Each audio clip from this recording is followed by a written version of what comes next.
Hey guys, this is Marcus. In this video, I want to show you the Ford Transit Nugget. We have 3 kids, 11, 8, and 3.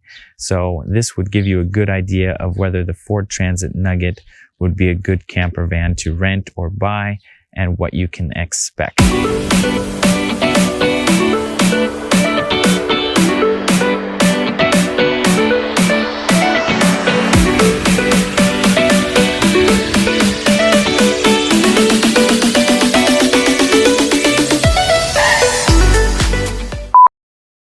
All right, so here is the Ford Transit Nugget that we are renting on our trip from Germany to Marseille. We have 3 little kids. Well, the oldest would say she is not so little anymore, 11, 8, and 3. This is our third different type of camper van that we have rented so far. Actually, we have only used this with our kids. So when you're taking a family out, I would say this is pretty much a must to have in the back or on the side, depending on what camper van you're taking. But it's essential to have your sink, your fridge, and your stove. This has a 2-burner stove, but overall, if you're traveling with kids, it's really convenient to have those things. And here is the setup that we have. We have our 3-year-old in the car seat. That adds an additional headache sometimes, maneuvering things. You have the table. It's halfway out right now. And then the top flips over. And so you have an extended table all the way out to the end of the bench seat. I don't like this as much as the Mercedes Marco Polo or the VW T6 because it drives a little bit more like a truck. But I do like all the storage that it has compared to the Marco Polo and the VW T6 as well. So I would say those are equal in storage. All models have these basic setup where the driver's seat, the passenger seat flip around or swivel around. Then you have this seat over here. It sits 2 or 3. This Ford Nugget sits 3. In our case, it's the only, smaller version. I think it's the only version that fits 5 people that specifically Road Surfer rents out or sells. So this is one of the only options for us. Even the bigger models don't sit 5 people. This passenger seat right here, it's very easy to swivel around. The driver's seat isn't as easy, especially if you have lots of things packed in here. But if we're parked, we usually have that passenger seat, swiveled around like that. Some models don't have both armrests, like I believe it was the Marco Polo. It only had the inside armrests. So you would put your arm on the door over here, for example, which didn't seem like a very intuitive thing for us. But this seat right here slides forward, in and out. It's kind of quirky with this table. As you can see, if you're here with 5 people, so 2 adults, 3 kids, it's still pretty tight because most of that space in the back is taken up by the kitchen. You can see that pretty much the end of the bench seat and then the kitchen starts. And then under here is where, you'd fold this down, and under here is where you put your feet and things like that when you're sleeping. It does have a pop top, and I'm not going to pop it up. I'll show you some pictures of what it looks like later, but it is a manual. The VW had an automatic, which was nice. Here's the pop top. So this bed, the Ford Transit is wider than the VW T6 and probably the Marco Polo, which is nice for, if you're sleeping probably 4 or more people, then it makes sense probably to choose the Ford Transit Nugget versus the Marco Polo only seats 4 and sleeps 4. So if you have 5, then this is really your only option as far as seating 5 and sleeping 5, although 5 is tight. It would be very tight if it's 3 adults. So it has this outside shower. Actually, we haven't used that at all, but we have our toilet down there, and with 5 people, it fills up fast. So we do a lot of combination of stopping, using that, and stopping at public toilets, depending on where you are.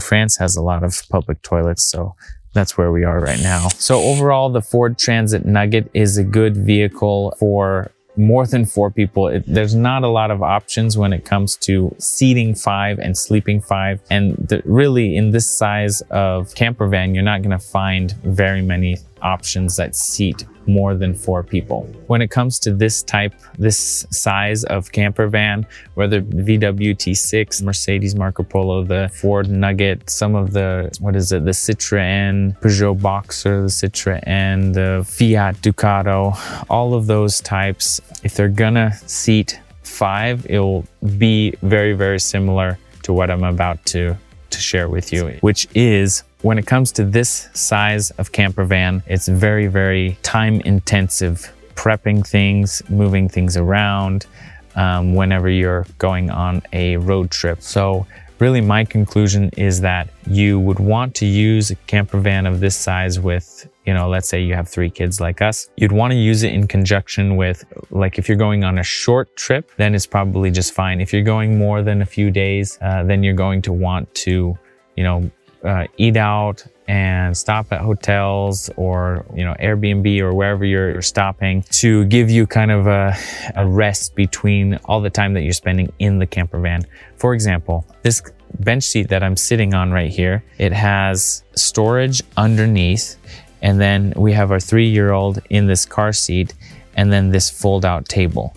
Anytime that we want to get something out of the storage, we have to move the car seat around to get something out of the bench seat. We need to put the table down oftentimes to get things to where they need to be. The seats in the front. So if there are things like between the 2 seats, which I like having, the opportunity to just swing around. So my wife, she's sitting in the passenger seat. She swings around and comes back and helps the kids or gets something out of the cooler or whatever. But if I have my bag there or anything really up there, I have to move all of that every time to swivel those seats around. When you're traveling with more than 4 people, I would say, especially with kids, you're going to spend a lot of time moving things around, and it doesn't really matter which van you go with. That's kind of something we've come to understand, and you're always going to have issues where you're going to have to choose, do I want to have more of a camping experience and take my time, or do you have limited time and you want to see, sites in different cities? Then obviously you're going to have to choose between those 2 things. We have learned to do a mixture of them, the best of both, which is, for example, you come to a little town like Lourdes. It's about an hour and 40 minutes outside of Marseille. Beautiful, beautiful small town. And we wouldn't be able to come here, obviously, if we didn't have our own car or camper van.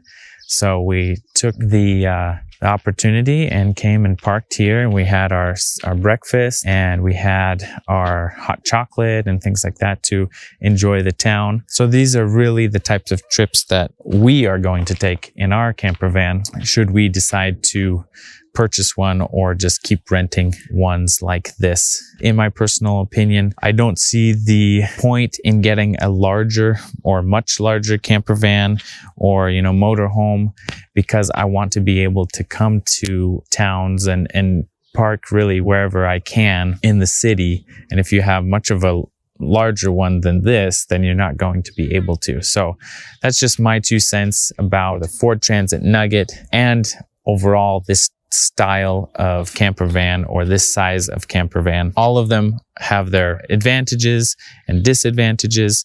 Ford Transit Nugget is great because it's wider. It seats 5. We use it for shorter trips with our 3 kids. But the VW T6 also seats 5, but it's a little narrower. And so those 2 vans you can get pretty much into any parking spaces in European cities. But even these vans, this is slightly above 2 meters, and we saw some underground parking that we couldn't fit into. I don't think you can really go any smaller than this, unless it's the VW, which is narrower, but not necessarily. It's a tiny bit shorter, but really you're not going to be able to travel around any European cities and park comfortably. So you have to deal with the space. If you want to see the cities, if you don't care about the cities, then I guess it doesn't matter. I mean, if you're not going to see, or of course you would have to park outside the city if you have a bigger camper van or a bigger motorhome and park outside the city, then take the train in. And that's probably a good idea in some cities around Europe, so you don't risk getting your car broken into or anything like that. Like we had this camper van in Barcelona a few weeks ago, or when was that? Beginning of March, end of February. And the car next to us got broken into. So those are a lot of the factors that you need to consider when renting, traveling, and potentially buying a camper van. So this was my view of the Ford Transit Nugget, and overall just this compared to the VW T6, the Mercedes Marco Polo, and these size of camper van.